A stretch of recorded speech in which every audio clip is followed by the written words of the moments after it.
is that next week we're going to be doing kind of a year in review, best of 2023 news and stuff like that. So if you guys have stuff that you think qualifies for that or you want to suggest, feel free to either just send us a link, send us some audio, or send us some video, and we'll play it on the show. Or alternatively, you can come join us on the show next week when we record this live. It'll be an open floor for folks. You'll have to reach out to me on social media basically to get an invite to be able to hop into this room, but we'll do something hopefully interactive and hopefully get some feedback from folks. And if we get none from folks, I'll just pretend like I never said this.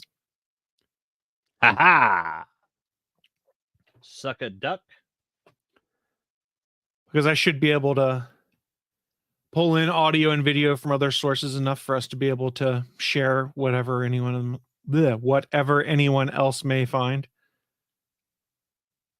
Wow, I can speak English so well today.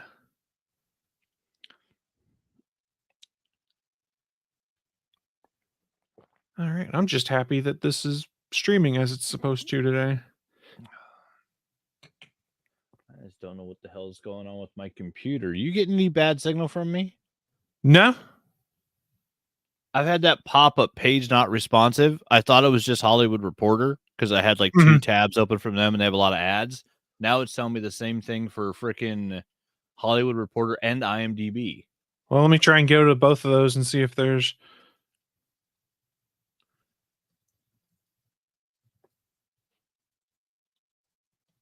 So I had updates last night. Oh, wait. I haven't turned off Skype. Get out of here, Skype. Get out of here, IMDb. Loads just fine on my end, so not sure. Okay. Must be. Do you have a bottleneck of some kind going on, or that's something I need to talk about for what I'm into? Yeah, usually the first thing I do is go through in the morning and turn off my other programs that auto start, and I hadn't done that yet. Okay. That's the nice thing with this is starting from scratch is nothing auto starts right now. I don't even have Skype installed on this machine. It's quite liberating. Nice.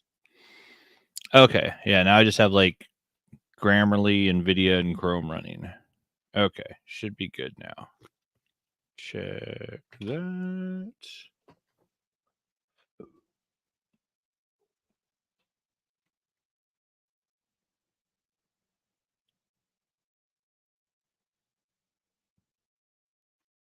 Excellent.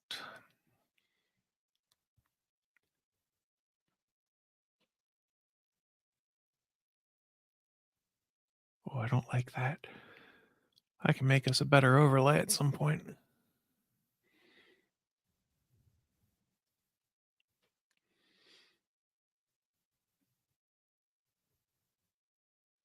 Oh, come on, computer. Excuse me.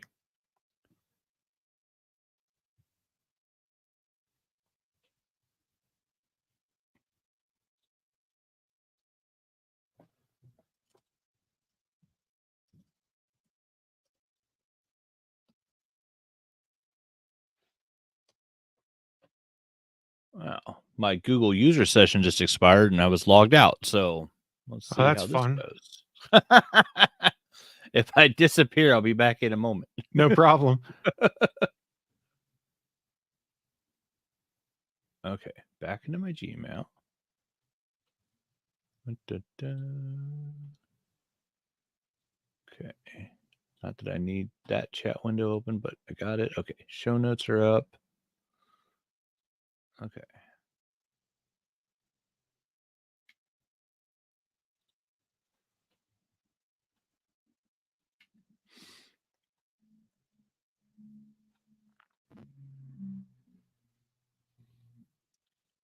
Try refreshing the first story. I can pop up this, pop up that, everywhere the fucking pop up. Oh, and the worst thing is all these websites, it's like, oh, we're going to make sure the advertising loads first and loads clean. And then when you go to pause the news story itself, you get another fucking ad. It's like, no, I don't want the ad. Fucking stop playing the news story. Just pause. Right. Hey, anyone hopping on right now? Apologies. We're still in pre-show. We'll be getting started here in 1 second. I need to configure something on my side real quick, so I'm going to mute for about 15 seconds. You'll see me talking, but you won't hear anything. You do that, I'm gonna grab some coffee, and I'll be good to go.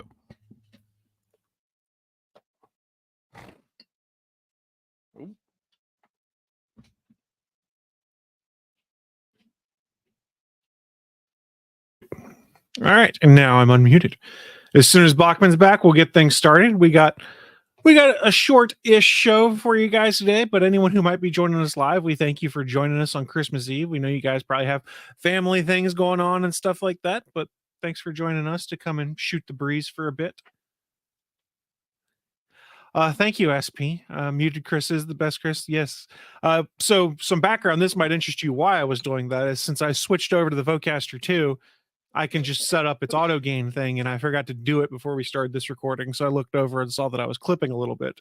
So I was resetting my auto gain setting on that based off where I'd positioned my mic. This is all very exciting stuff. I'm playing around with some new stuff today. New webcam is up and running because I got the tech working for that. New studio lighting is working. The Vocaster's working.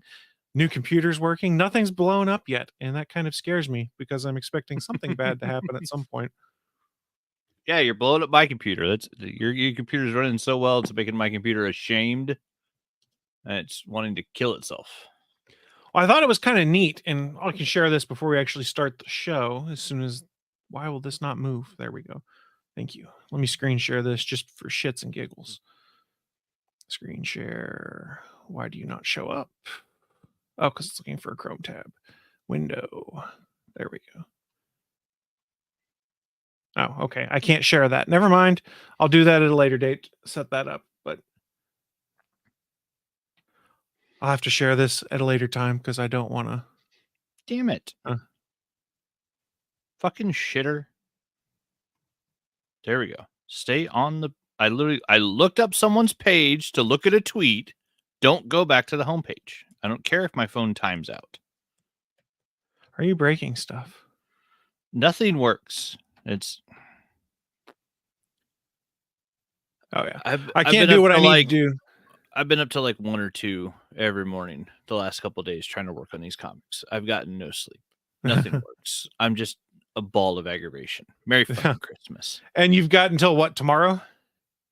No, because when are you guys doing your family event for it? Oh, apparently we're doing the big family event tomorrow. But after discussing yesterday, apparently we're doing our Christmas, I guess, tonight after I get off work at 10. So I have to have Fashions box done before I start work today at 1:30. There's no time. Oh.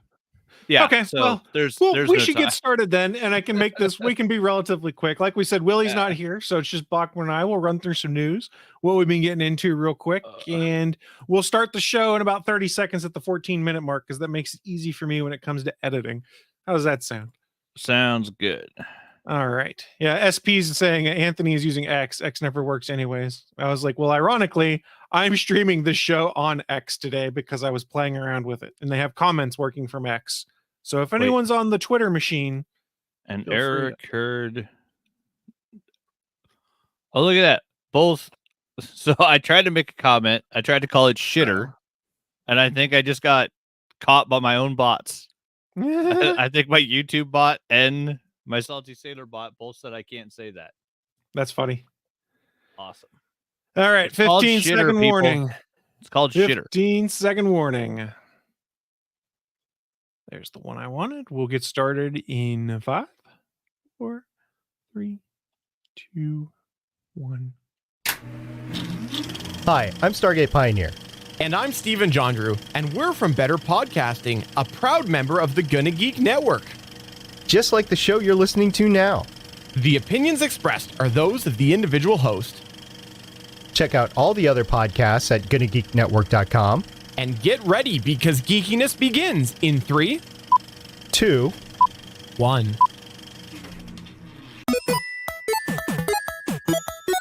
Stand by for a brand new episode of All Things Good and Nerdy.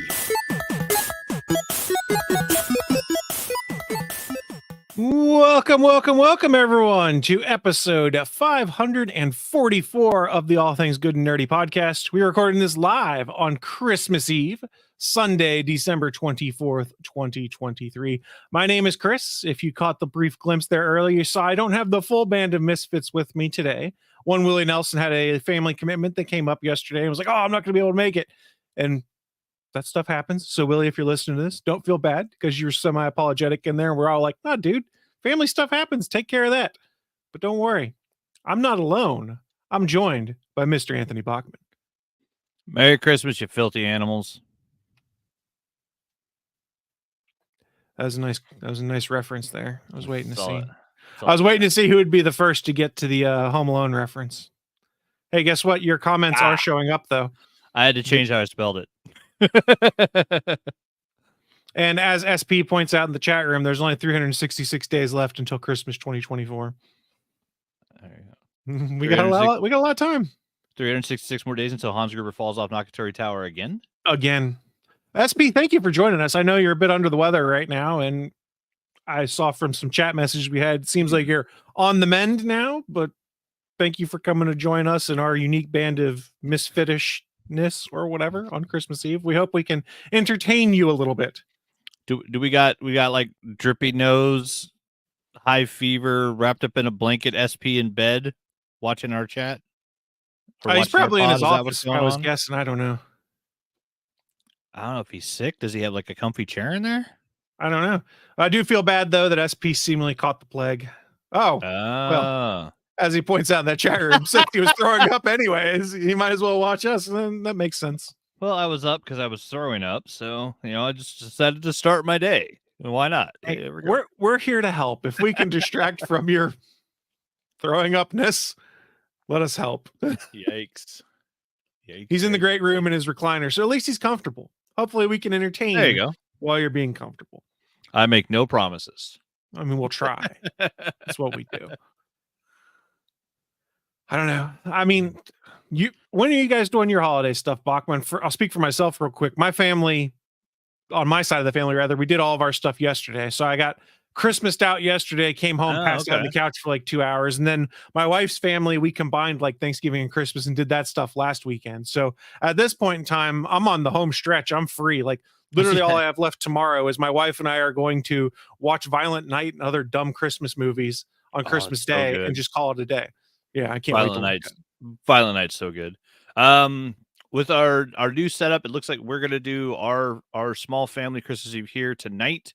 We'll go see my parents in the morning, which my parents, we've made it like it used to be a huge thing on that side of the family, and it's all kind of split off into the 13 different cousins and everybody doing their own thing. So now I just go see my parents, and we don't even buy gifts anymore. I bring lottery tickets for my parents. They give me lottery tickets. Everybody scratches some lottery tickets. We say Merry Christmas, and we're on about our day.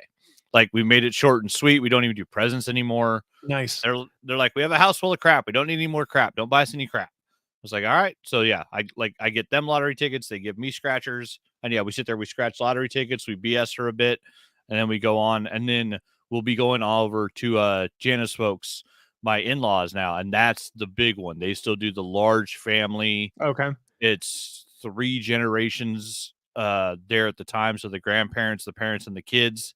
And because I don't think any of the great grandchildren are showing up this year. So yeah, it's always 3 generations. So it's my wife, her 2 sisters, their husbands and kids, which are now my nieces and nephews, and then Morris and Linda, the grandparents. And so yeah, it usually ends up being 16, 17 people. Like, it's a pretty big get together. And then we do, all the kids get presents. We do a Secret Santa for all the adults, which is nice because you just buy one present. You have one person that you're responsible for. Sure. And they do those, and they do the big deal. Like, each person has to say, like, okay, who got this person? That person has to come up, get the present, and give it to them, and then watch that person open it, one at a time. And then it's like, big food all day long. I'll play a bunch of games. They love playing, was it Left, Right, Center, which I had never played before. And now, like, I have a Rick and Morty Left, Right, Center here at the house, like, in case we ever want to play it here, because it's just a hilarious game of just rolling dice, but they play it with dollars. And so then, like, everybody starts the game with $2, and then if you win, you get all the cash. So it's cool because, like, you leave Christmas walking out with a stripper roll of just ones in your hand, which is kind of cool. Stripper roll. Oh, and it was weird too. Last year there was a mistake where we draw names for all the adults for the Christmas the next year at the end of the day. Like right before we go home, we do the name draw for the next year. Sure. And then also gives you a year to think about getting a present for the other person. And the previous year, apparently, Becky had screwed it up and put her name in twice and my wife's name not in at all. And so no. Becky got 2 presents and my wife did not have another adult buy her a present. But then we proceeded to win all the games at Christmas. And like these were games that like can't be rigged, but like we took all the money and all the big prizes. That's called karmic justice, my friend. Yeah, it is. Because the first year I was there, like it was super fun, but I won nothing. And I was like, okay, well, it's like, I still had fun. Like we had a really good Christmas. I just didn't win anything, which kind of sucked. But then, last year we won left, right, center. So we won all the cash. And then I can't remember the other games. We played like 3 or 4 other games where like we give out gift cards. Like you can, they'll choose from a pile of presents that are over by the dining room table. And like we got a big giant like charcuterie board that's still on our kitchen sink because like it makes a good like soap and plant holder. Like it's this giant piece of wood. So like we won, I think there was 4 games with prizes last year, 4 or 5, like we won 4 out of 5. So my wife didn't get a present, but we cleaned up in the game. So it'll be interesting this year because it's like this year. Well, we know for sure because I think they double checked the names twice last year to make sure everybody got one person's name. And lucky for me, weirdly also, I got my in-law, I got my new mother-in-law to do a present for, which is awesome because she's like me, she's a movie fan. So doing movie gifts, like that's something I can easily do. But also, she had a heart attack this year. And like we all rushed to the hospital thinking like she might not make it. Like she was supposed to be getting like a stent put in and it went bad. And like she got transferred from one city over to another city where the better heart doctors were. All because the doctor fucked up. Like it wasn't anything she did wrong. Like the doctor fucked up during the surgery. And so scary day. And then now my mother-in-law has more energy than she's had in years because now she's like at 100% blood flow again. But also it's like, well, I'm responsible for Christmas presents on the year that you almost died. You got to get something really good. It's like I live for this Christmas. I better get a damn good present. And so she's got a bag of stuff coming. Yeah, it's gonna be a fun day. But we're doing that tomorrow. Also, like I'm bringing friends trivia because I've been challenged by my niece Ember and her dad Jeff. Both are huge Friends fans. So I've been challenged by them to the Friends trivia game, which I own. I've played once and I won. No one's ever played me again because I own all 10 seasons on DVD over here. As I've been doing what I'm getting into, I've been watching Friends again. I'm halfway through season 8. So like in a direct watch through, like I've been watching it while I'm working because I'm in chats now. And I have Friends on in the background all the time. So we're going to be playing Friends trivia. And then one of my nephews, Dylan, also challenged me to bring my Combat Patrol. So we might do Warhammer, Friends trivia, left, right, center, and Christmas. It's gonna be a big motherfucking day. It sounds like our Christmas is pretty simple. I mean, for my folks, we just went up to their house, had some dinner, exchanged gifts. Well, it was more of a lunch, and then watched the WVU basketball game on TV while we were opening presents. That was fun. My dad also likes to get my mom like her traditional gifts, some of which this year was scratch-off tickets. And my dad and I had coordinated with me when we were up. I guess it was before Thanksgiving last time. He had said, hey, I need you to go buy me $200 worth of scratchers and bring them with you on your next trip so we can put them in your mom's Christmas stuff. So he tells my mom, he's like, you need to bring like a big bowl with you when you open your stuff. She's like, why do I need a big bowl? He's like, you'll see. And like every package she opened had scratchers in it too. Nice. So like she'd get like her thing with her traditional Christmas chocolate she normally gets. There's also a bunch of scratchers inside with it too. And I kid you not, my wife and I probably spent like 20 minutes at the little automated machine at Sheetz just getting scratchers out for her because he was like, make sure most of them are like $1 and $2 ones. He's like, I want these to last for a while and then buy some big ticket ones. So in the state of West Virginia, a lot of gas stations and stuff just have kind of a kiosk that's in there where you can put your cash in and it's a little touch screen to pick all the stuff you want. I mean, and we stood there for like 20 minutes and they probably had to think we were just lunatics as we were doing it. And it's right next to the milkshake machine that the customers can use too. So like 3 people made milkshakes while we're here laughing out loud about what random scratch off sticker are we going to get? Should we get the hot chicken ones this time? Should we get the what the elf ones this time? So he had like $200+ worth of scratchers that he gave her. And she's like, they just keep showing up. Nice. That's the way to do it. So SP's question in the chat. I'd have to say Friends because I've seen maybe like 4 episodes of How I Met Your Mother. And it's not necessarily the Christmas episodes. For Friends, it's very much the Thanksgiving episodes. Thanksgiving episodes on How I Met Your Mother were also pretty good. For context, those listening on audio, the question was Friends versus How I Met Your Mother holiday episodes. Who wins?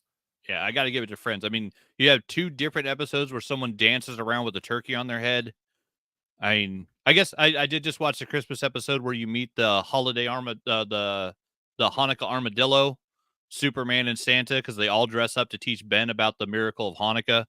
It's like that was a great episode. I mean, who would expect to see Santa or Santa and Superman hanging out?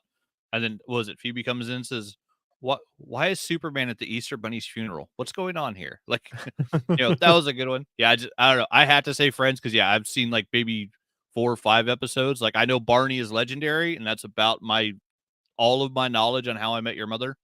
It's one of those shows I want to go back and watch again, but sorry, I'm busy rewatching Friends for the 8th time. I think it's on Hulu still. I don't even know where. I can't keep track of where anything is anymore. How I Met Your Mother is one of those ones. The final season really left a sour taste in my mouth, though. So I'm kind of stepped away from it for a bit there. I did enjoy a lot of it. Oh, I do know one other thing. I know that Barney and Neil Patrick Harris, who I do love, I grew up as a Doogie Howser kid, so like I was there when he became famous. I am a huge fan of the fact that basically part of the existence of Cobra Kai is because of Barney's love of Johnny Lawrence in How I Met Your Mother, and the fact that Daniel Russo cheated because kicks to the face were illegal. Yeah, his retelling of the story is like, no, Daniel LaRusso is the villain of that movie. Rewatch it. It's like, well, he is kind of a dick. I mean, you're not wrong. Poor Johnny Lawrence just getting picked on by the kid from New York. So we're going to roll into the news of the week here in a sec, but for folks that are watching live or listening later, please check the show notes, or when you get to the end, please listen to what we're going to be doing for our year in review kind of wrap up. We're asking for some help from you guys who are part of the Gonna Geek community, the Discord, or just fans of the show to give us some help for things you think will be the big stories of 2023. We'll get more into here's how you submit the stuff to us at the end of the show, but we do have some cool stuff coming up in that regard. That being said, let's roll into the news of the week. Live from the ATGN studios on the internet, it's the news of the week.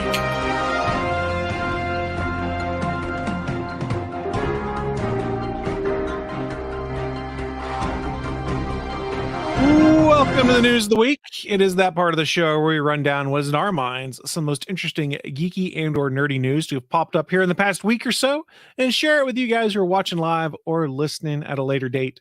Since it's just the two of us today, we both picked a couple smaller stories. We'll go through those. We'll have the usual in-depth analysis that you've come to love and expect from the All Things Good and Nerdy podcast, and we'll then wrap things up. We'll probably be in for a little over an hour on today's show because Bachman's got stuff to do, and we know it's the holidays, and everyone else does too. But I'll start with a relatively short story right now, and I think we talked about this back in October, but do you guys remember when a bunch of people were just kind of surprised they fired up Batman Arkham Knight, and they're like, where the hell did this new bat suit come from? And then it rapidly got pulled down. So it was like, there was the Robert Pattinson, the Batman suit that was on there for like a few days and then disappeared from all platforms. So like it was installed in the game, like DLC that you didn't know about. It was just already there, but then there was a new update that went out that had that DLC in it, and it was a free costume for everyone. The Batman costume pack from that movie. And then they pulled it away, and everyone was like, I guess we have a new costume pack coming. And I guess it had arrived first officially on Nintendo Switch, but now it is official. Batman Arkham developer Rocksteady Studios has officially released the Batman costume pack on all platforms. So for Batman Arkham Knight on the Nintendo Switch, PS4, Windows PC, and Xbox One, you can now get the bat suit from the Pattinson. Very exciting stuff. They did make a point of saying, don't really expect anything else in this. This is a game from 20. I mean, let's be honest. It's a game from 2015. Getting a random patch on a game from 2015 at this point in time is kind of surprising, barring some kind of instability that's critical that blows things up. But remember, what was it? The Warner Brothers games. It was Arkham Origins. they never actually fully patched and fixed it when it was broken when it released. Like the PC version is fully broke in some places still, I believe, that people have put their own unofficial patches out for. Different studio, different developer, mind you. But yeah, we got an update for the 2015 Batman Arkham Knight to give us the Pattinson Batsuit. And assuming this is working for those on video right now, I will try and share that Batsuit. It's exactly like what we saw in the movie. I'll zoom in a little bit here. Yeah, it's pretty good. I mean, I'm not going to turn down a free update on a game that I've had installed since 2015, and a game that I originally installed on my Xbox One, then moved over to my Xbox One X, then moved over to my Xbox Series X, and have played on all 3 platforms. It's weird though too that with that movie not being like, top of my head, like in the zeitgeist being talked about. When you first said the Batman, I'm like, oh, cool. We're getting an animated one, like the one that looked like Jackie Chan's Adventures. Oh yeah. Because the first thing I heard in my head was the Batman. I was like, oh yeah. Now I'm conflating those 2 titles because there was a cartoon called The Batman, and now we have a movie, The Batman. It's like, okay, there's a lot of Batman out there. But I think it's not a bad suit. I like the look of that suit's cool. I mean, I think it's cool that the gun. It doesn't look like pieces of a gun. It just looks like a flat bat symbol with lines drawn on it. This may not be a high res enough image that I pulled off of Polygon, because it was in their article, which check our show notes, bit.ly/ATGN544. You can find the direct link to it yourself. It may not have been high res enough. This is something I think is cool, but a lot of people aren't going to notice because it's a game from 2015 that while people are still playing from time to time, because for instance, it's on Game Pass, there's probably a bunch of folks who never tried it who might be playing via Game Pass and stuff like that. And the Arkham trilogy just came out on Switch. So I think that's what kind of spurred on this to get some people to put eyes on it. That makes sense. I was going to say, Insomniac dropped that pack of spider suits. It was within a year of Spider-Man 1 coming out, right? Yeah, I think so. Because I mean, this feels like the Insomniac fashion thing. It's like, hey, here's just another suit. We're going to throw it at you for a game you already bought. Have a nice day. Which I love that. Like, studios doing stuff like that is cool. It is weirder when it's an 8-year-old game. I think we'd have noticed it more if they did it around the same time the Batman movie came out. But to be fair, they probably weren't touching the game much at that point in time, whereas there was a development effort going on to put out the Switch version of the Batman Arkham trilogy. So there was probably work being done where at that point they said, oh, we can put this in for the Switch version, and here's how we'll patch it into the rest of the games to make it equitable for everyone. That being said, if you're playing the Arkham games on the Switch, I've heard that Arkham Knight runs kind of like poop on the Switch. So if you've given it a try, let us know. But I heard a lot of the tank fights and stuff like that, there's some severe frame rate issues. And I would not be surprised, because I remember playing on the Xbox One that we had some frame rate issues initially when it came to using the tank, the Batmobile / tank in the game. In the PC version originally at launch, I think was really chugging in those areas. So the fact that the Switch is chugging there doesn't surprise me a ton. Yeah, I mean, it makes sense that, the Switch is just not super powerful. It's a fun little handheld device, but it's not a PC in your hand. Right. I mean, it makes sense that the first 2 Arkham games could be ported to the Switch because they were Xbox 360 and PS3 games. But Arkham Knight was an Xbox One PS4 game, which requires a bit more horsepower to do some stuff. And the Switch struggles a little bit there. I haven't picked it up on the Switch because I don't need more copies of these games. I have the remastered edition on my Xbox, and I have the disc versions. I've also bought 2 at one point in time. So I still have the discs, even though I have digital copies of them, because there was some ridiculous sale. They always put the Arkham trilogy on sale on PlayStation Marketplace, Xbox Marketplace, stuff like that. So I think I picked up the Return to Arkham, which was the first 2 games remastered and updated for like $10. I love the games. I still go back and replay them from time to time. I'm trying to remember. I think because Asylum was the first one, right? Arkham Asylum, then Arkham City, then Arkham Knight. And then in between there somewhere was Arkham Origins that WB Games made. Okay. Yes, I think I want to say Asylum is the only one I played all the way through and finished. And I started Arkham City, and I was like, oh, there's like 300 of these little Riddler things hidden all over. Nope, not going to get this done. I never tried. My brother-in-law got all the Riddler trophies, I think, in all 3 games. And I want to say I rented Arkham City, and I played it for like 4 hours the night I rented it, and then took it back. I was like, yeah, I'm not buying that. To be honest, at this it was point, just too big. if you wanted to play Arkham City or Arkham Knight, they're probably on sale on PSN right now because there's all sorts of sales going on in the digital storefronts because they want to make it so that everyone who gets a new console for Christmas tomorrow has the opportunity to not only have whatever game may have been bundled with it or that their parents or significant other or whoever gave them with the console. You can go online and get some stuff pretty cheap and rapidly load up your new console. There's some pretty cool Switch stuff on sale right now too. I don't need more games, but I'm like, God, here's some stuff I want to play. I don't have time to play the stuff I do have. Crap. You know what a sale is, Chris? It's a price you can't beat on shit you don't need. How did my grandfather always put it this way when it came to finding things on sale or be like, oh my God, that's a great deal. I need to get it. You'll go broke saving money that way. Mm-hmm. That was a phrase that my grandfather often used, and my grandfather's been dead since 1989, and I still use it to this day on a lot of things. You'll hear me say it. Yeah, I mean, I can't remember where I heard that one, but I was like, yeah, it's a price you can't beat on shit you don't need. Yeah. It's from like a TV show or a movie or something. But yeah, I always loved that line, and I remembered it. I do not remember what it's from because it was from something. Somebody wrote that because it wasn't. It's not a Bachman original, but yeah, I always remember that when I see sale prices on stuff. It's like, oh, I would love to get that. It's like I have 30, 40 games on my PlayStation 5 right now, just from the free PlayStation Plus that I am keeping my PlayStation Essential, which is the only one they didn't put on sale this year for Christmas, you fucks. Sony, you pricks. They put the two higher tiers. Yeah, they put the 2 higher tiers on sale. No discount if you're just re-upping your PlayStation Essential.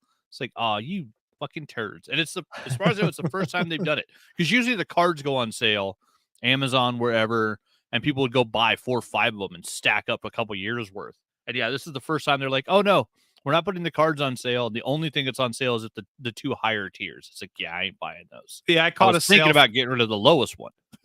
I caught a sale for Game Pass, and I meant to text you. I forgot to do it. Did you see the Xbox Series X has been down as low as $350 right now for some of their pre-Christmas sales? I saw it.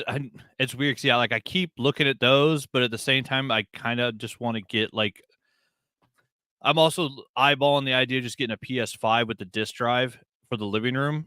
Yeah, because I'm not paying $60 for No Man's Sky digitally. I have the disc that I got for $10, and I will pay PS4 No Man's Sky on a disc in a PS5. Like it'll work just fine. Well, and here's the thing: if you want the disc drive, and we'll move on to the next story here in a second. The new slim PlayStation 5, as they call it, for lack of a better term, the disc drive is detachable. And when you buy one without a disc drive, you can buy a disc drive for $60, but it's more expensive that way, I think, is when I did the math. So if you want the disc drive, just buy it now, and you can always take it off if you don't want. But the real weird thing, and I sort of get it, but sort of don't, is when you connect the disc drive to the new PlayStation 5 models, it does a reach out, like a DRM check to Sony servers. If you don't have an internet connection and you plug that drive in, it won't work until you connect that PlayStation to the internet for it to reach out, basically do a DRM check and potentially download a new firmware update. Now, supposedly, looking at some of the tech YouTube channels I've watched and stuff, you can move that disc drive to any PlayStation you want, but you have to have internet connection when you connect it so it can call home. Thought that was interesting. Yeah, they're always trying to find out where you are, what you're doing. I mean, you're Brother's always watching. You're not wrong, but with that tangent, that does wrap up my first story. I've got another short one here in a little bit about the addition of a new suit to an 8-year-old game. I'm going to toss things over to Bachman. What you got for your first bit this week? We'll do the first quick one because we know we're not going to get too deep into it, but harassment suits go around Hollywood. And you're not kidding. Because of a civil suit, Kang has been defeated. The Avengers didn't even need to step in. Kang is gone. We're not going to go in depth on it. Just the news actually dropped that Marvel Studios and DC have officially dropped Jonathan Majors. We were looking forward, like we were going to get Kang build-up movies and then Avengers: The Kang Dynasty. We don't know if that's happening now. If it is, we're going to get a different version of Kang.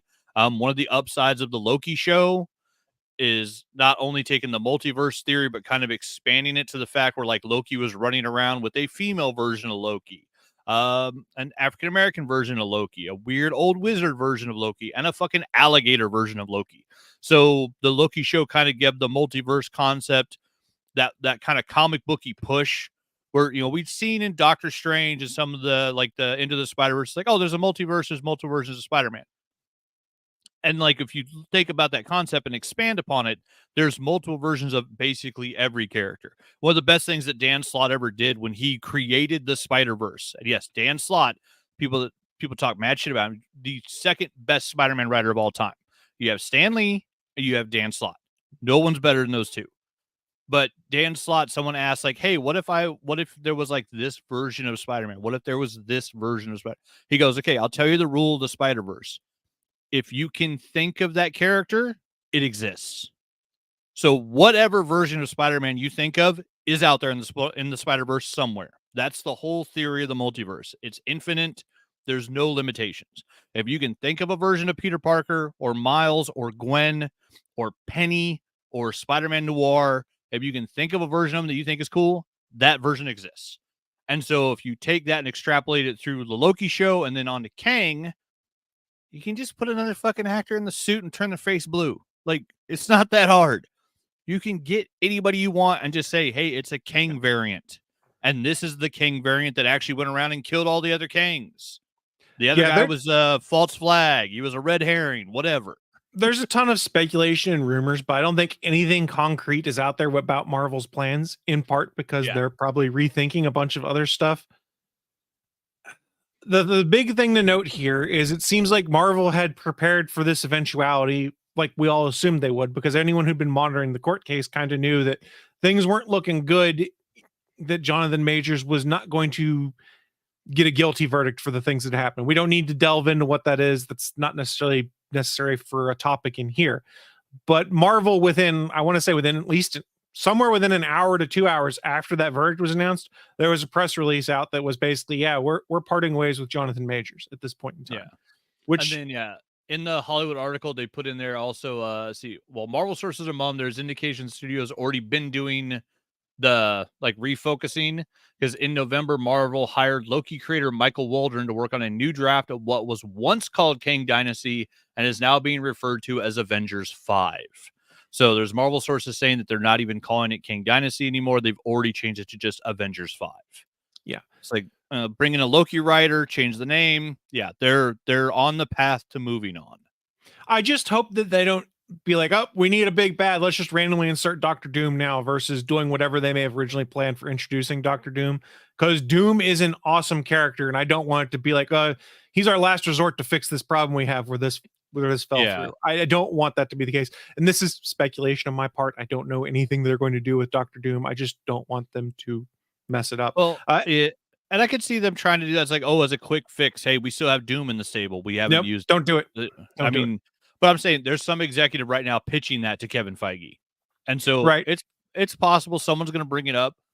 And, if done right, who knows? Could be amazing. But, yeah, you don't want the idea of bringing Doom in to be the quick fix for another problem.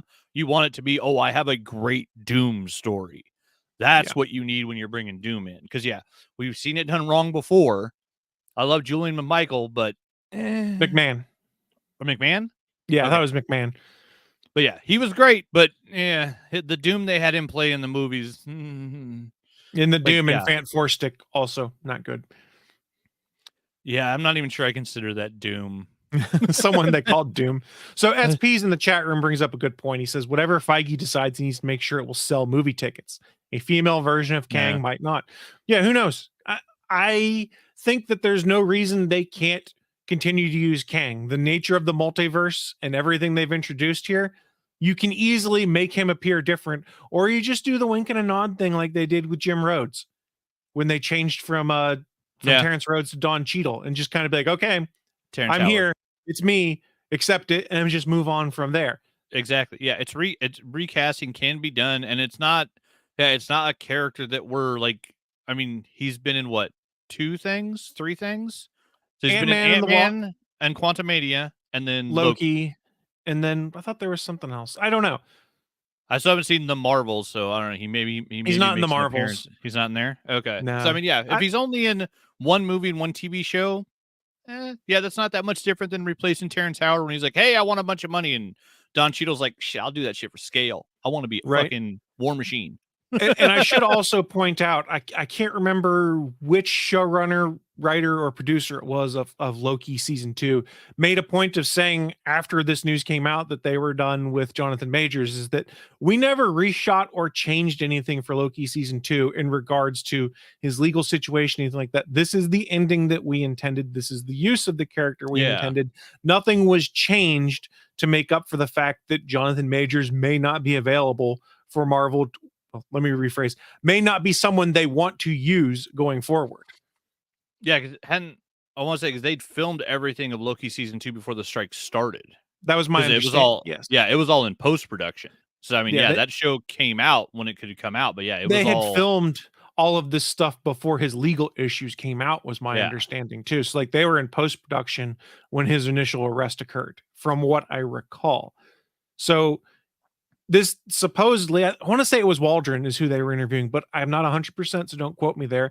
But the simple fact of the matter was they didn't change their plans for Loki season 2 based off of court case, arrest, anything like that. They told the story they wanted to. And it is, how do I put this without sounding inappropriate? Because I don't mean to sound inappropriate. So if I do, it'll come off. Please keep that in mind. It sucks when such a talented person does something so terrible so you don't get to see the portrayal of that character anymore. Like, consequences are real. He shouldn't have that gig anymore. Marvel doesn't have to associate with him because of what happened there. But man, Victor Timely was really well done in Loki season 2. I wanted to see more of Victor Timely. I wanted to see how that might morph into what we saw as Kang. And I thought that Jonathan Majors did a very good job doing the weird and sometimes really strange Victor Timely. Like, I'm fully on board with them deciding to cut ties. I'm just kind of bummed that dude was, for lack of a better term, such a shithead and did stupid shit that makes it so that we don't get to see more of that portrayal of the character. Does that coming across right? Because I don't want it to sound like, oh man, I'm bummed I don't get to see it. I get it, because it just sucks when someone that's really talented at their job is also an asshole. Yeah, there are some great Kevin Spacey movies that I love. I'm probably not going to go back and watch most of them because he's a piece of shit. Like 7's the only one that kind of works because, well, he's going to die at the end, so fuck it. But I mean, yeah, it's like when you see, and like Creed 3, Cthulhu Country, Cthulhu Country, Cthulhu County, and then the Victor Timely, Kang, like Jonathan Majors did some great stuff and played some great villain roles. He's a great fucking actor. Apparently, he's also an asshole. So. Man, he burnt out so fast though, because like that career looked like it was on the upswing between all the stuff he'd done, Marvel and Creed 3 and all these other things, and then like a month after those movies came out, all of this happens. I mean, and Michael Waldron is the one the one you're talking about is the one that they got to do the new draft of Avengers 5. Okay. So I had that, and then there was a brief mention. Apparently, there's another court case starting because of new laws in New York and California. But no actual facts or anything. But apparently there are allegations against Groot himself, Vin Diesel now. So sometimes Hollywood sucks. I'll just say that. Yeah. All right, let's move on to another short story as we're going here. And this is one, I don't talk a bunch of tech with the ATGN crowd sometimes. I often save that for the Gonna Geek show. But with the Gonna Geek show wrapped for this year, and we don't have another episode coming up for a bit, I kind of wanted to talk this one here. And it's because me and Willie are dumb. You guys don't have as much of an enthusiasm for tech stories as I do, which is fine. Is fine. But we're all things good and nerdy, so we can talk tech here. But I don't know if you had seen the fact that General Motors had recently come out and said, hey, for all of our new vehicles going forward, we're not going to support Android Auto or Apple CarPlay or any of those things. We want to have everyone use our in-car infotainment and all the stuff we develop. And most people went, well, this sounds suspiciously shitty and dumb. and those of us, well, I mean, let's be honest. Here's what they're trying to do. All new cars nowadays, there's a bunch of services that you buy to add on to your vehicle, basically. And if you can't use, say, Android Auto, they can do some of those navigation things and be like, hey, you'll have to pay us $99 every 3 years for map updates and things like that. Or for 4G connectivity to your car to do stuff, which is things you could normally do through your phone, stuff like that. So your car is your new computer that has to have a subscription. Yes. And there are other companies out there that are doing weird subscription things. And we've seen it with Teslas where you can get an acceleration boost for like a $2,000 one-time fee to get acceleration boosts for your vehicles. A lot of people are charging for 4G connectivity. So like the remote start in my Subaru, I can't do it via my key fob. I have to do it via an app on my phone. So once my initial 5-year subscription runs out, I would have to subscribe yearly to be able to do a remote start on my vehicle. Oh, that's some bullshit. I want to go buy a 1970 Chevy Nova right now and just rebuild it. Right. And drive it around in the apocalypse, drive it around all the Teslas and computer cars and fuck everything. Look, I love my Subaru, though. My Subaru Outback's a great vehicle, can do anything. So I love our Jeep Renegade. It's a beautiful vehicle, but when the EMPs go off, it's going to turn off and nothing's going to work. I need to build, actually, speaking of the Batman, I need to build that car. You're right. That I built it. Beast. Yeah, I need to build one in real life. I have the Technic version upstairs, but where's that lottery money? I need to build that. Why I'm bringing this story up, though, is the Chevy Blazer EV was making the rounds this week. GM was trying to get a bunch of eyes on the Chevy Blazer EV. It was supposed to be their showcase of, hey, here's our newest EV. Here's the real cool car infotainment that we've developed for it that's going to run everything on here, be it GPS, maps, finding charging locations and stuff like that. Here's the bad news. They've had to pause production on the new Chevy Blazer EV, where they've removed Android Auto and CarPlay because of safety issues, as they proclaim, because they think people are paying too much attention to the center console because of instability issues with their software stack. Meaning the cars were basically bricking themselves when some of the testers were going out there and testing the Chevy Blazer EV by doing simple things like, just driving the car down the interstate and trying to navigate to the next charger. The infotainment stuff would lock up, cause a reboot, and then sort of work for a little bit until eventually the car basically just bricked itself. There's stories from Edmunds about this. There was another EV reviewer whose name is escaping me all of a sudden, but he posted a story on Threads about it. I think it was, that's what it was. Inside EVs had done theirs, and the dude was supposed to do like a 2-day car trip, and he made it 8 hours into his trip before the car bricked itself. So damn, I'm getting a bit of Schadenfreude here from the fact that, like, we're going to take out CarPlay and Android Auto to make things safer for you, when really they want to sell us more stuff.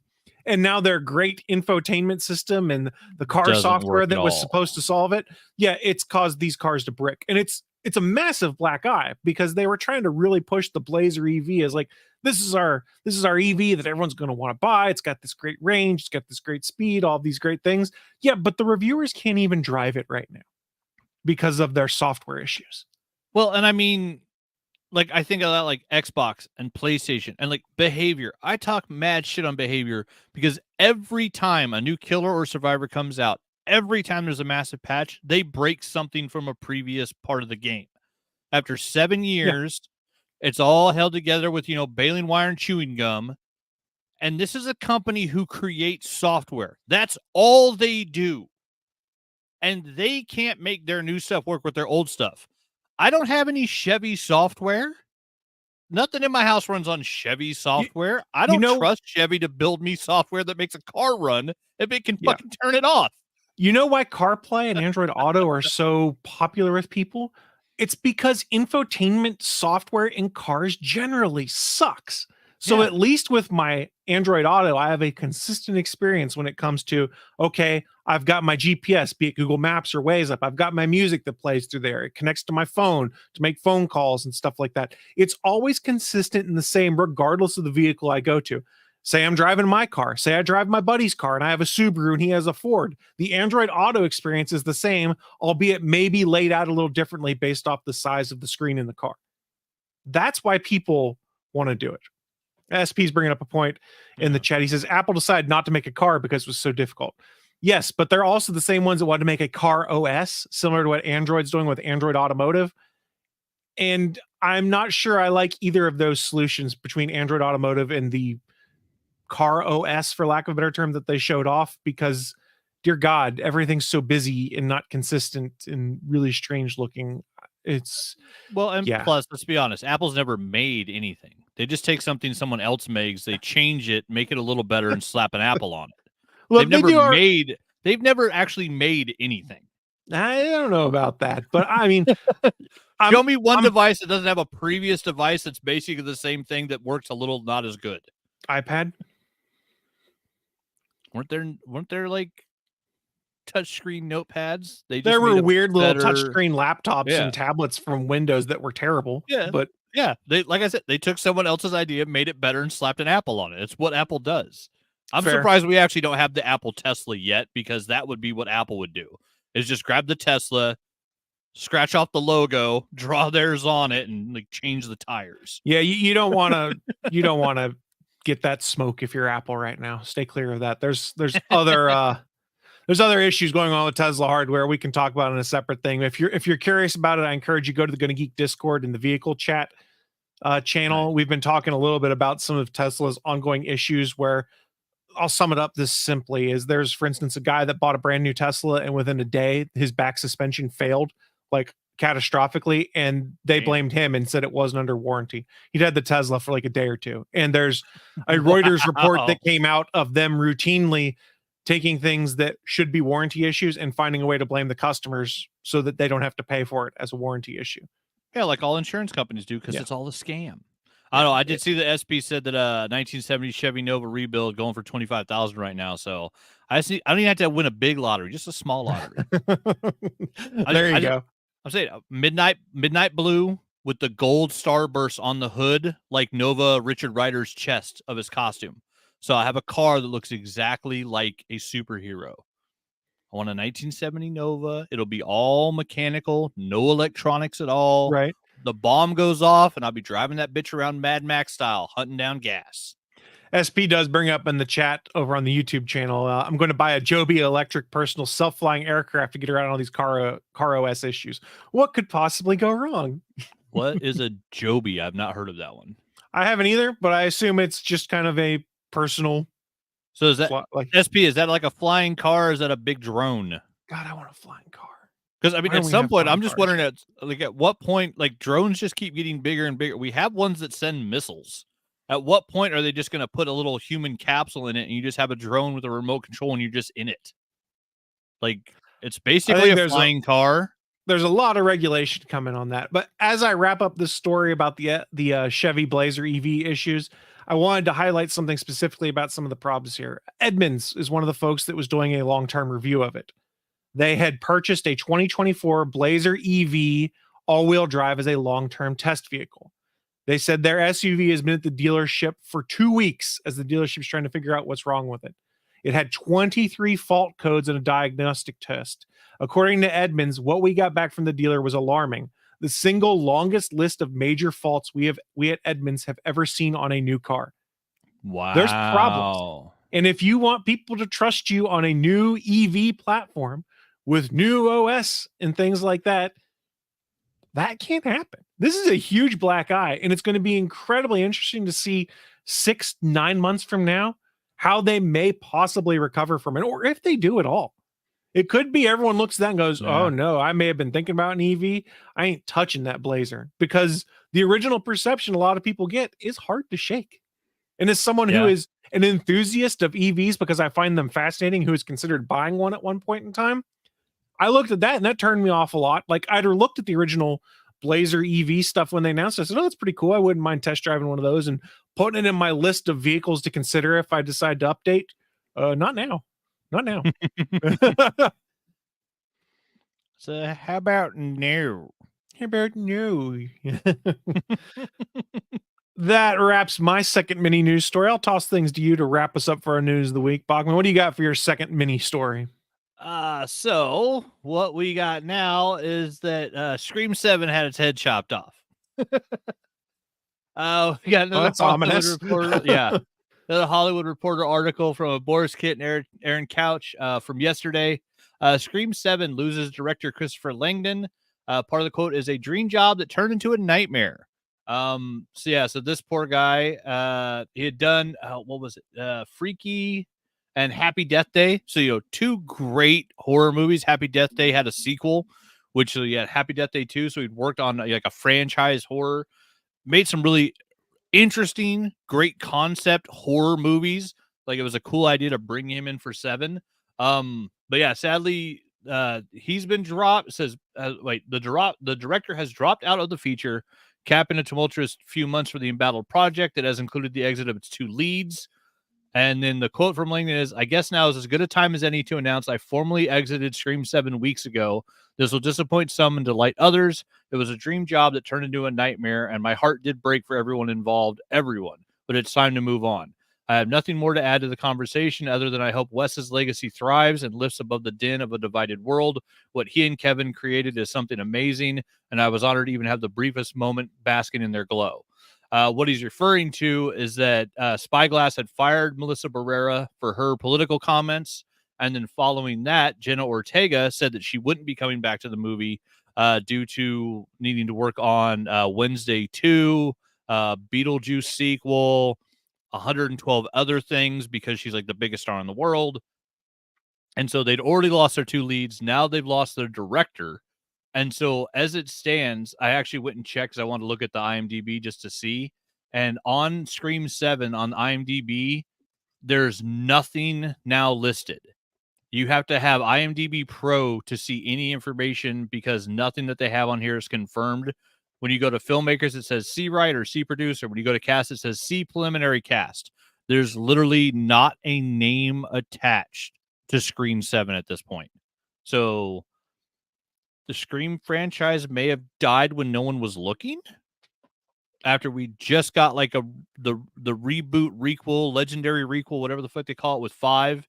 And yes, I'm not calling it fucking Scream, it's Scream 5, you fucks. And then 6, which was, done really well. They actually moved it out of California. We got Ghostface in New York, killing motherfuckers on the subway, in bodegas, like crazy shit. They did some interesting stuff with it. But yeah, it looks like at this point, we may not even get Scream 7. Or if we do, it may be 4 or 5 years down the road. I think that's more likely because the return has done so well. It doesn't really make sense to be like, well, we're just never going to go back to this. They just need to wait. I don't think they'll totally shit can it. Spyglass is going to try to make money off of it. But also at this point, who wants to come in and direct this movie that no one is attached to? Like, right? It's going to be that thing. They have to figure out what their first step is. Like, do they actually back up the money truck and get Sidney Prescott, get Neve Campbell to come back for Scream 7 after they told her, no, we're not going to pay you for Scream 6. And so she's like, all right, peace, I'm out of here. It's like, I don't need these fucking movies. I made all my money off these movies. You're not wrong. So, yeah, I mean, they have to, Spyglass is going to have to figure out what their first step is. Like, is it bringing in another writer-director group like Radio Silence? I think is what the 2 directors of Scream 5 and 6 called themselves. I don't remember. But, yeah, they have a weird name. But yeah, it's like they had a great idea. They had a great concept for bringing back the Scream franchise. And they did some really cool stuff with it, other than the stupid title for Scream 5. And so it's either got to be that or you back up the money truck to Neve Campbell. Say, hey, here's $25 million. Would you like to do a cameo scene in Scream 7? Or here's $100 million. Would you like to star in Scream 7? Here's $50 million and 2 points on the back end, Robert Downey Jr. style. So you can become a billionaire if the movie does well. Would you like to come back? I mean, they got to do something big like that because, I love the Scream films. What Wes created with why can I not think of the writer's name? But like they created it was the first self-referential horror film. It was the horror film that talked about horror films while in a horror film. I mean, Wes kind of did it with New Nightmare, and then they nailed it with Scream, and it's perfect. And as a horror movie fan, as the Randy fucking Meeks of my group growing up, as the kid who knew the rules and told people the rules, Scream is fucking amazing, and they're always a fun watch. The worst Scream film is better than some of the best of other franchises. And so, yeah, I don't want to see it die on the vine. I hope they get a really good idea to bring it back. But at this point, we got nothing. And Scream is dead. Yeah, I think it's just going to sit for a bit until they can figure out what they want to do and wait a year or two, and then maybe we'll start to see movement on it again. Or they could just decide they need to push something out now. I have no idea anymore. I can't keep track of how Hollywood's going to manage things. No, there's 112 too many different things to try to keep track of now too. Right. I am not a Hollywood insider. I read some stuff, but that does not make me an insider because I read the same shit everyone else does by like Hollywood Reporter and TV Line and stuff like that. Kevin Williams. Damn it. Oh yeah. Why did I not have that? That name should have been on top of my head. I mean, it's not Wes Craven, but yeah, Kevin Williams. Like the man's amazing. And he wrote some really, really good fucking horror movies. It is true. That said, we have wrapped up our news of the week. Before we finish things up with our segment called What I'm Into, I kind of teased it earlier, but next week we're going to do our show at the regular time, 11 a.m. Eastern, 10 a.m. Central, over at gonnageek.com/live. And what we want to do, because we'll be recording on New Year's Eve, is kind of do a recap of 2023, the biggest, most interesting, cool, or most consequential, geeky, or nerdy news that's come out of it. And I'm sure Bachman, myself, Willie, we'll have a few things on there, but we also want to open it up to the audience, to our fans and listeners, things like that. So if there is something that you think should be considered for one of the biggest or most interesting stories of 2023, we encourage you guys to either just send it to us in text form, but ideally send us an audio or video clip of it. We can play it on the show. We can include you guys in it. If you're on the Gonna Geek Discord, you can go to the general channel or the All Things Good Nerdy channel, and I put some instructions for how you can submit audio and video stuff to us. So that's geeks.link/Discord, I believe, is the link if you haven't joined our Discord to join us. We would love to get some feedback from you guys out there on what you think is the most consequential, interesting, or just cool geeky or nerdy news we've had here in the past year. And we'll do that live on the show. And we're happy to help promote whoever this came from as best we can and kind of put some eyes towards their podcasts or other video ventures and stuff like that. So please go check out the Gonna Geek Discord. And it's also, I think, at gonnageek.com/Discord. You can get there and you can send us your stuff. If you're having trouble finding that or making that work, just reach out to me direct on social media. I'm on the Twitter machine. I'm on Threads. I'm on Blue Sky. Everything is at the Chris Farrell. So just hit me up there and we can link up and figure out how to get that stuff pulled in so that we can showcase it on our show on Sunday. I think it should be fun. Or it's going to blow up spectacularly in our face and no one sends anything. Either way, it'll be entertaining. Either way works. I'm going to have to see if I could figure out. I think like the 2 days after Christmas, both me and Jana have off. So yeah, we'll have to sit down and watch Rebel Moon so I can see if it cracks my top 10 for the year. I've heard not so great things, but I haven't had a chance to watch it yet. I've heard awful stuff. I have to. I'm not judging yet. I will watch it, but yeah, nothing I've heard is good. Was the comment I saw on Threads that made me laugh? It's a Star Wars for our generation, but much, much shittier.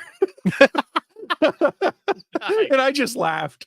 Wow, that's pretty good. That's pretty good. Oh well.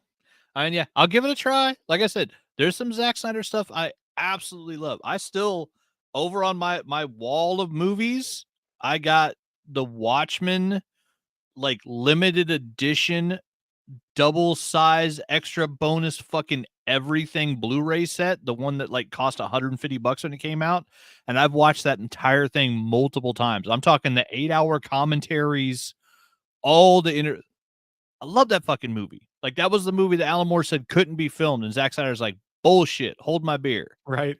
I mean, and other than the weird Dr. Manhattan, because I still think it should have been a giant squid, but like it's a great movie. He basically took a comic that was said it couldn't be filmed and he filmed it.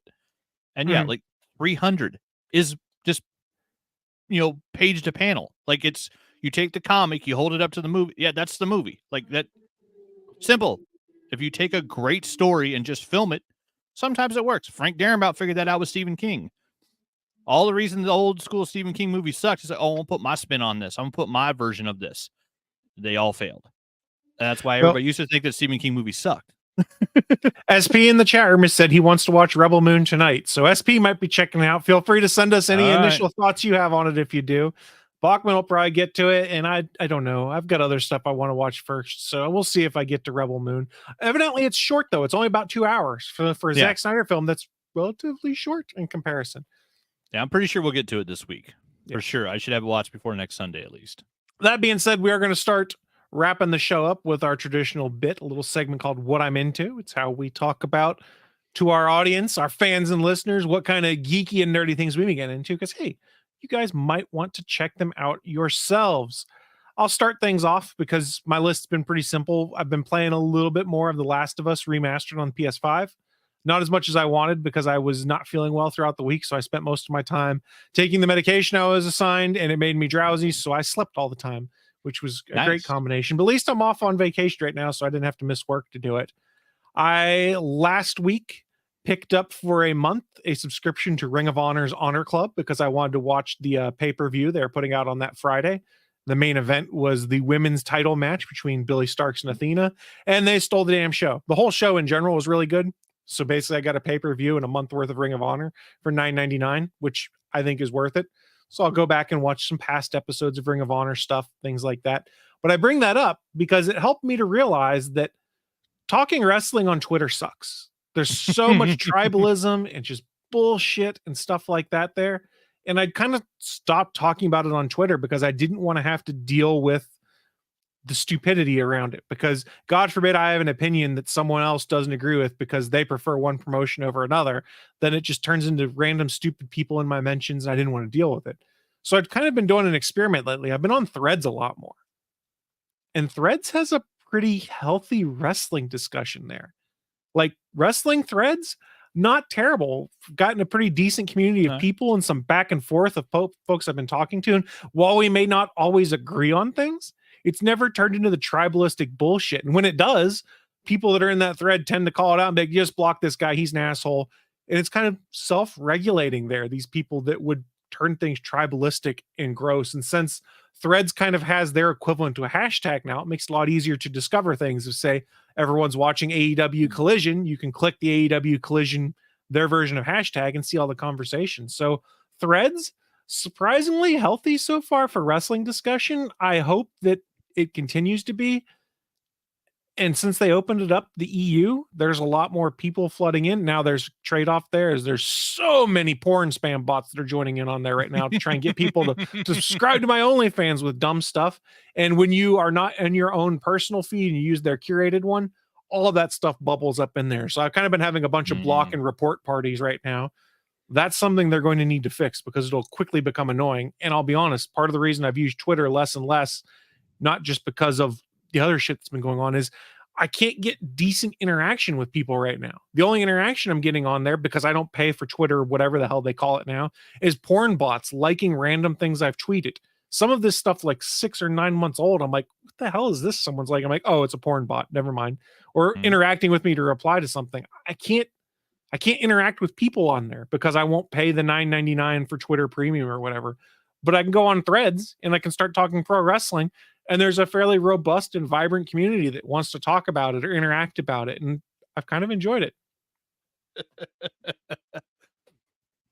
SP, you caught me in the chat room. He goes, that's why you won't subscribe to my OnlyFans. That's right. Getting me through Threads and Twitter is not the way. But if you give me a free sample, I'll consider it. First taste free, right? That's how you get them hooked. That's how you get them hooked. SP was right too. He also said, I thought Saga was supposed to be Star Wars for the new generation. Saga is Brian K. Vaughan's Star Wars done correctly. I would love to see. I think it'd be really hard to do Saga as a movie, but I would love to see like an animated in the same style as Invincible. Tell it as an animated story. I think you could do some really cool stuff with Saga. An adult animated Saga, like if like Amazon bought the rights and committed to doing like 8 seasons, like. But I think that's also the only way Brian K. Vaughan and Fiona Staples would sign off on it, is if they committed to doing the entire thing. Yeah. Because, like if you did a Saga movie, like you maybe get like the first massive hardcover, like, condensed into one film, but you'd lose so much. I mean, like Saga would need to be 6 movies. Like it's such great epic. It's Star Wars plus Lord of the Rings. Like it's amazing what Brian K. Vaughan did world building wise.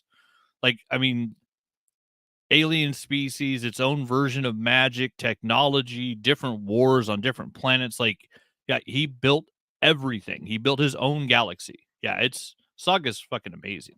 I bought the first hardcover from the wife. I'm still waiting for her to read it. Because when she does read it, there's a present waiting for her in the garage that I can't give her until she reads that book. Yeah. I love it too. My wife, that's a book that she really enjoys. When she started getting into comics, she started on that one. So it was a good combo. I It's a guess great book. the other thing I've got coming up that it's going to be interesting, and I'll report back to you guys after it happens, is I'd gotten some notices for a while now that internet service where I live is all provided by Comcast. I can get DSL, but it's hot garbage. And Comcast had sent me some emails the past months. They were going to have some network upgrades coming up. Now, originally they're supposed to be on the 28th. Now they've pushed them to the 26th or come back to the 26th.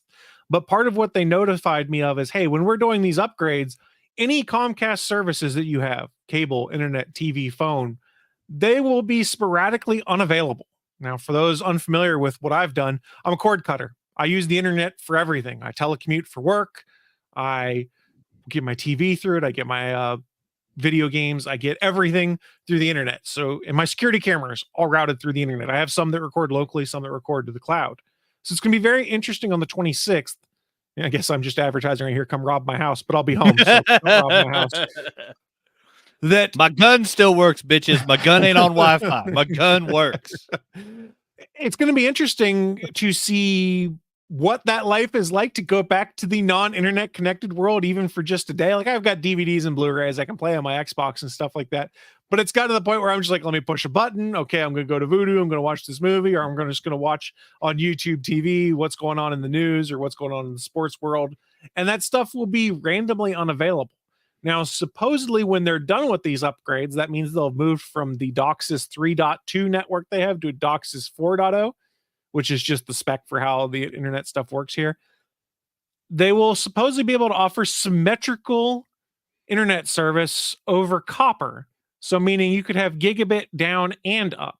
For those unfamiliar, I have gigabit down right now, but I'm capped at 35 megabits per second up, which is the problem for someone who is doing a bunch of live streaming for podcasts and things like that, or trying to upload video files to YouTube or audio files to my Google Drive to move things around, or just cloud backups of computers. That 35 megabit per second pipe is all right, but when you start uploading a bunch of stuff, you can rapidly congest things. In theory, once they do these upgrades and make it available in my area, they'll be offering up to 4 gigabit per second symmetrical service, meaning 4 gigabit per second uploads. That would be insane for like uploading a 4K video to YouTube after the edits and work are done on it. So I'm curious to see, A, if that's actually true, and B, how much they want to charge me for that to happen, because my internet service as is not cheap, but my assumption is as they roll out a new one, they'll do some promo for 2 years. And hopefully once those 2 years are up, the fiber provider in town will have built out here. So I can just bounce between those two companies every 2 years for the best price. That'd be nice. It's sad. I don't think Idaho's on any company's list of fiber, like to even start. Like there's been a mention of Sparklight doing it in the new neighborhoods that are being built, like starting like 4 years from now. Like fiber is such like a far distant dream in the future for Idahoans. Like, it's just sad. Well, they got that these companies all got that infrastructure money from the stuff that was signed off on by the Biden administration for infrastructure act or whatever it was. I'm screwing up the terminology. Send your hate mail to js@gonnageek.com over that. So that's why, at least where I live, there's a company that's building out a bunch of fiber everywhere because they've been incentivized via government bucks. No, that makes sense. So it's just a matter of someone elsewhere needs to also be incentivized by government bucks, and they too can build out the fiber network. All we have out here is companies that bought out local Idaho companies, because we used to have Cable One and TCI Cable. And like it's all Sparklight and CenturyLink now. My real concern, though, for me personally, is that they start this stuff on the 26th, don't get it done, and on the 27th, when I want to watch West Virginia's bowl game, I won't have internet to be able to do it, and I don't have regular cable service or satellite service. So I'm going to think, damn it, I need to go to the sports bar with everyone else. And I don't know about you, where I live, COVID numbers have spiked a ton. I don't want to go sit in a sports bar for 3 hours as our numbers have spiked, because with yelling drunks, yelling drunks too. I guess I could listen to it on the radio because that's still free and accessible. But not looking forward to that bit of things. No, we did not, SP. Idaho is still part of the U.S. We're just one of the reddest parts. Yeah, welcome to West Virginia. We are too. I don't know why. I won't get any more into that because that's not a topic for this show. We steer clear of those ones. Yeah. But that's what I've been getting into or will be getting into that could be interesting enough. And of course, watching pro wrestling, but that's not what this show is about. So, Bachman, wrap things up for us. What you been getting into, sir? Not much. I've been playing a little bit of Tacticus, and then a little bit of DBD. They got the Winter Fright event going on. They just started a blood hunt, so bonus points. They put in there's a mechanic to where you can throw a pebble in the game. It's one of the perks. They put in skull piles now, so it's a bunch of skulls made out of snow. So you go over to the pile, you pick it up, and then you get like this little wispy thing around your character that lets you throw snow skulls, and you can throw them at other survivors or at the killer, which is kind of a cool concept. And then they put the snowmen back in. Last year, they were like the big kind of fluffy inflatable snowmen. And they had this fun thing where 2 people got in them and you spun around in a circle. When the hands hit, there were like little sparks. It was like a little like snowman high five. This year they went super creepy and they made them look like snowmen from a horror movie. Like they look terrifying. They look like freaking Calvin and Hobbes, like the Attack of the Abominable Snow People. And sometimes now when you run up to them, they'll turn to you, scream, and explode in blood, which is really creepy, especially the first time it happens if you're not ready for it. But yeah, their winter event's been fun. And then I actually got into, I was checking all the new updates for Fortnite. Like they added in Rocket League, they added in Lego, they added in 47 other games. Pretty soon it's going to be you log into your Fortnite hub and you just play whatever game you want inside of Fortnite. Epic's just trying to take over the world. But yeah, I logged in and started the Fortnite Lego game where you build like your own little town on an island and you set your settings for like whether or not you can be killed or whatever. It's basically using Lego to make Minecraft inside of Fortnite. And it's awesome. Cool. I've put like 8 hours into it already, building like my little mini village.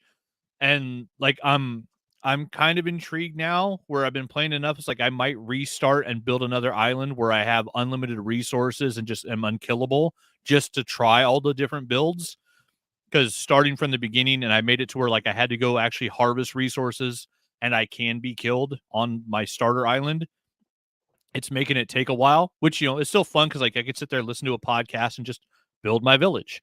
But yeah, I was one of those people like I never got into Minecraft. Like I was a Lego kid growing up, but like I was like, oh, it's just like digital Legos, whatever. And I never got into it at all. But now it's like, well, now I have digital Legos. Like it's actual Lego and it's in Fortnite.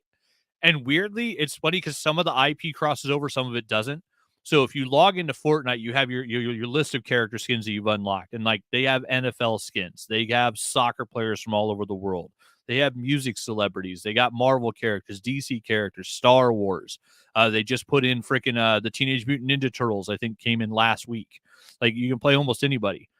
But weirdly, some of the IP crosses over into the Lego version of Fortnite and some of it doesn't. So when you go to load, if you change your game from Fortnite to Lego, your character turns into a Lego version of your character on the screen. Oh, that's and sick. That shows you what you're going to log in with. So like if I have my Batman suit on, it turns into a randomized Fortnite character because you can't play as Batman in Fortnite. But when I was on Boba Fett, I turned into Lego Boba Fett. And so now I'm Lego Boba Fett playing in my Lego island inside Fortnite. It is fucking fun. It's crazy and it's free. That's you have the Invincible skins. No, I didn't buy them. I wanted to. And like I'm trying not to spend money on games right now. Like Warhammer is taking all of my money. Fair. But it's one more thing. It's like we're cutting back on stuff. I'm trying not to spend money on games. And yeah, I saw those skins. I want them so bad. I know at some point they'll come back around. I will have to buy them. But yeah, it's weird to see which IP doesn't cross over. But I love this idea because also it's Fortnite. It's a free game. And you can go in there and you can play Lego Fortnite for free. And so they're basically giving every kid in the world like a version of like Lego digital Minecraft, and it doesn't cost anything. And like that's one of my favorite things about Fortnite is they do so many free updates and stuff. And like they're doing their Christmas thing too, where you get skins and stuff when you just log in. But yeah, it's one of those things that I talked a lot of shit about Fortnite, especially when it came out, because it's fucking penicillin.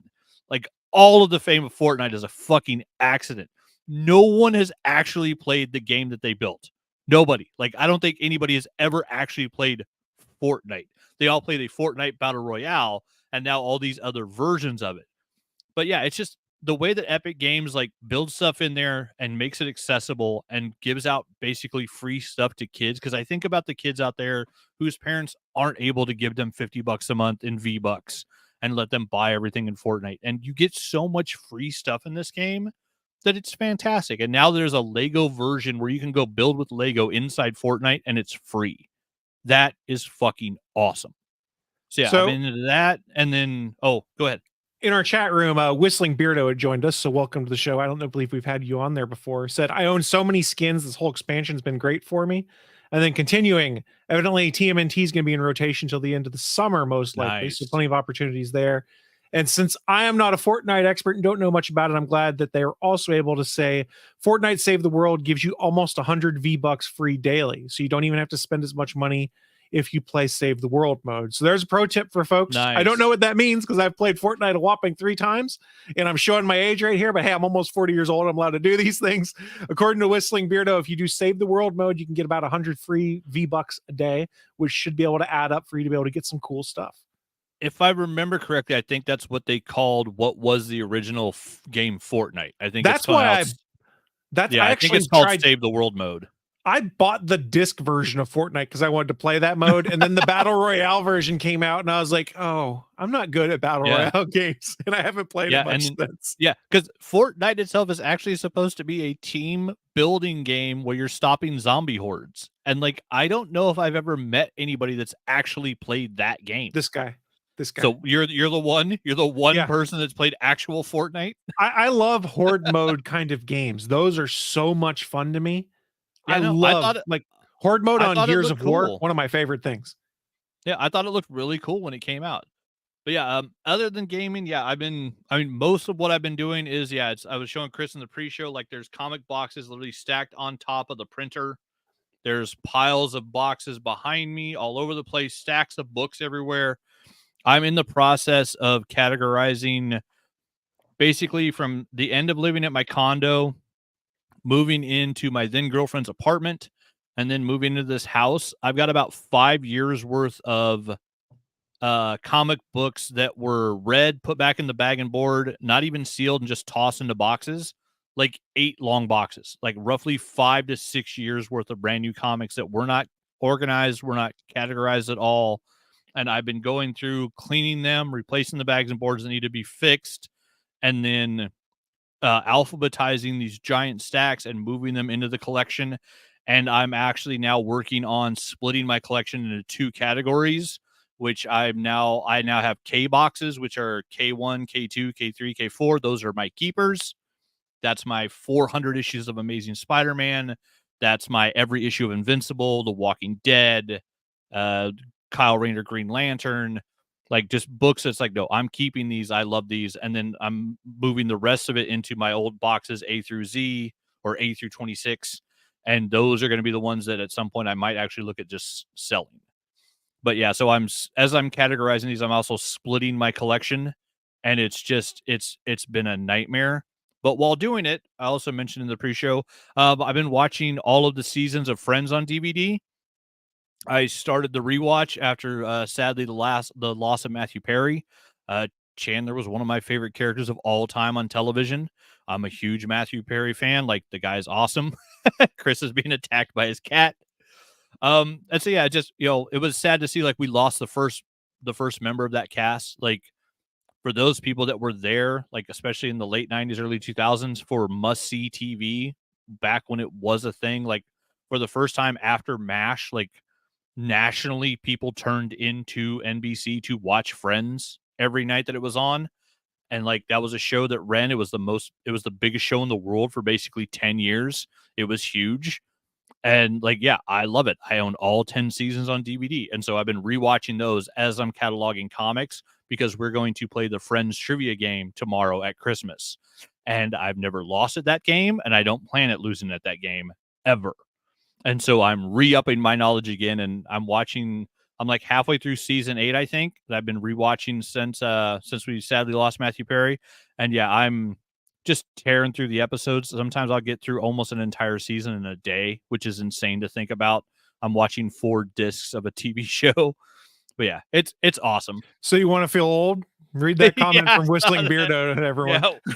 Whistling Beardo said, I was 10 when Friends was very popular. I was watching Nickelodeon at that age.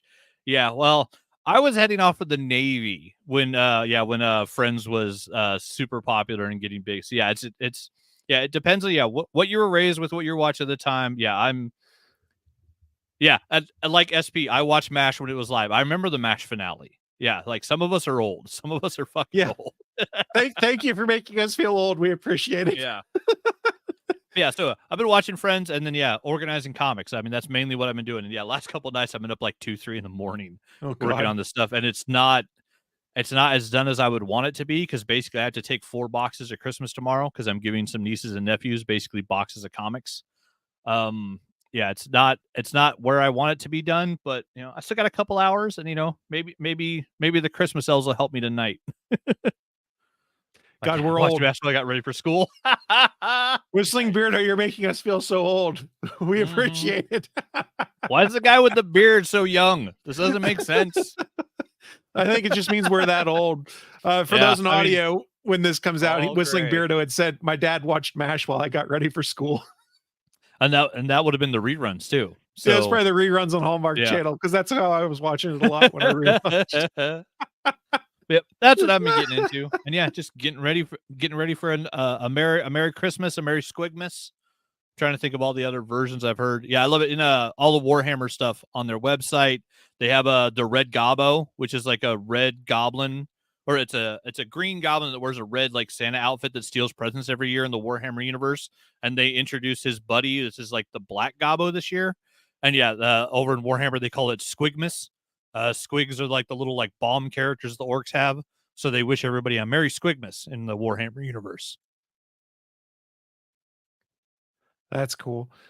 All right. Well, on that note, then, a friendly reminder, we are going to be shutting things down here in just a sec. We do stream the show live every Sunday at 11 a.m. Eastern, 10 a.m. Central, and we will be here for New Year's Eve next week. We'll have the full crowd back.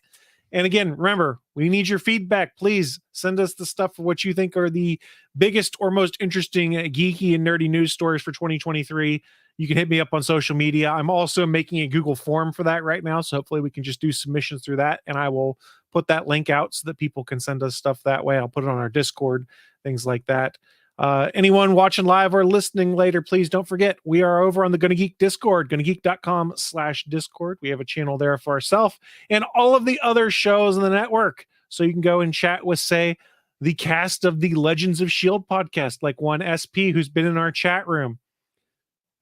Hey, this stuff actually works. I see Whistling Beardo said, first time I watched, it was recommended. I'll be subscribing. So thank you so much. You'll see us and a variety of other Gonna Geek Network members over on the Gonna Geek YouTube channel. We're the ones that didn't take the holiday off. Everyone else seems to have taken the holiday off, and I'm slightly jealous as I realize I'll have to edit this podcast tomorrow on Christmas Day. Bunch of slackers. Nah, it's fine. But before we shut this thing down, you got any final thoughts for the people there, Bachman? Come out to the coast. We'll have a few laughs. I don't understand the reference. Yippee-ki-yay, motherfucker. Oh, that's right. Yeah. Go watch Die Hard. Watch Hans Gruber fall off a building. I'll go watch Die Hard tomorrow with Violent Night. I've just decided. And then maybe I'll watch the new Zack Snyder movie at some point. Violent Night's so good. Yeah, you're good. If you can once you get past the first scene, you'll know exactly what type of movie it is. The way they introduce the character, amazing. David Harbour's fucking amazing. Yeah, I love David Harbour, so I'm on board with it. That being said, we are going to shut down the stream. Thank you, everyone who did join us today. We will see you all next week. And for those that are celebrating the Christmas season, Merry Christmas Eve / Merry Christmas, because this will probably come out on Christmas Day. Thank you so much for joining us, and we will see you all next time.